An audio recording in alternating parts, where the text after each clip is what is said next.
Bismillahirrahmanirrahim. Assalamualaikum warahmatullahi wabarakatuh. Perkenalkan, nama saya Dede Sulaiman, CGP dari SMA Al-Ittihad. Saya akan menjelaskan tentang kesimpulan dan refleksi pemikiran Ki Hajar Dewantara.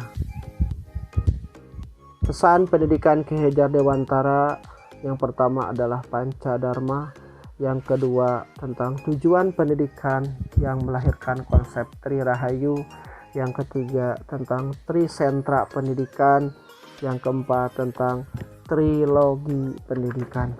Yang pertama tentang Pancadharma pendidikan atau 5 asas.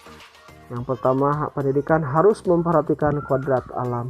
Itu artinya manusia sebagai makhluk hidup di dunia agar senantiasa mengatur dan menempatkan diri dalam hubungan yang harmonis dengan alam dan lingkungan sekitar. Yang kedua, itu harus memperhatikan asas kemerdekaan. Itu artinya manusia dilahirkan ke dunia dalam keadaan bebas merdeka, dalam arti memiliki hak asasi yang bersifat asli untuk hidup dan menyelenggarakan kehidupannya. Yang ketiga adalah asas kemanusiaan, harus ditegakkan di atas prinsip kesucian hati dan rasa cinta kasih terhadap sesama manusia dan juga kepada makhluk Tuhan. Yang keempat adalah asas kebudayaan. Sangat penting sekali adanya usaha untuk memelihara dan mengembangkan budaya individu dan masyarakatnya. Budaya akan menjadi salah satu pembentuk identitas bangsa sekaligus pembeda dengan bangsa yang lain. Kelima adalah asas kebangsaan. Tanpa adanya kebanggaan akan identitas kebangsaan, jelas tidak mungkin dicapai keberhasilan dan persatuan. Bahkan sebaliknya, bisa mengarah kepada pertikaian antar kelompok tertentu atau malah kehancuran bangsa itu sendiri. Konsep yang kedua yang adalah yang disebut dengan konsep Tri Rahayu. Tri Rahayu adanya 3. Yang pertama adalah yang disebut dengan Hamimayu Hayuning Sariro. Itu artinya di mana pendidikan harus bermanfaat bagi siswa yang bersangkutan, keluarga dan masyarakat di sekitarnya. Yang kedua adalah Hamimayu Hayuning Bongso. Artinya pendidikan harus membuat peserta didik bermanfaat bagi bangsa dan negaranya.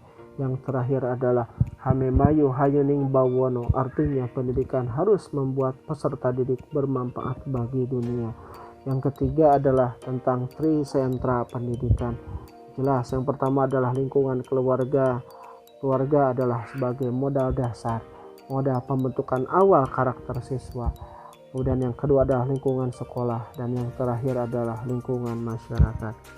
Yang keempat adalah tentang Trilogi Pendidikan. Dan seperti sudah kita ketahui, yang pertama adalah Ingarso Sung Tulado.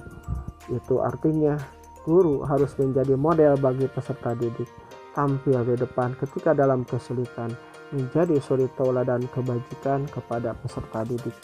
Yang kedua adalah Ingmadyo Mangun Karso. Artinya di tengah memberi motivasi untuk menggerakkan dan membantu bila diperlukan.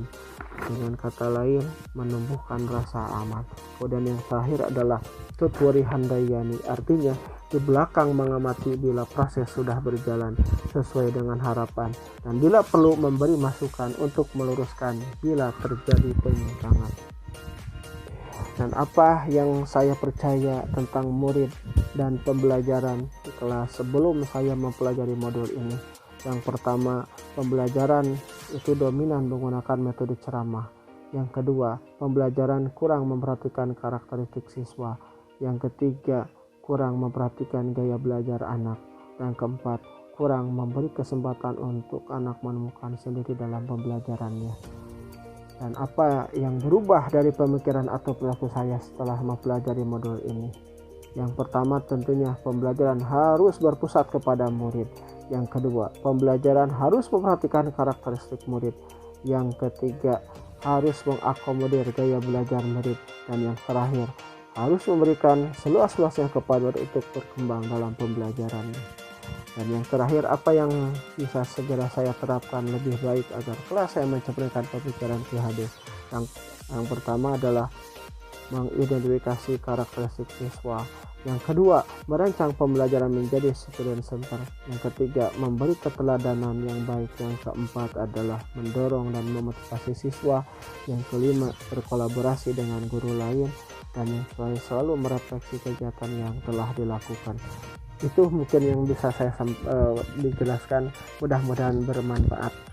Billahi taufiq wa hidayah. Assalamualaikum warahmatullahi wabarakatuh.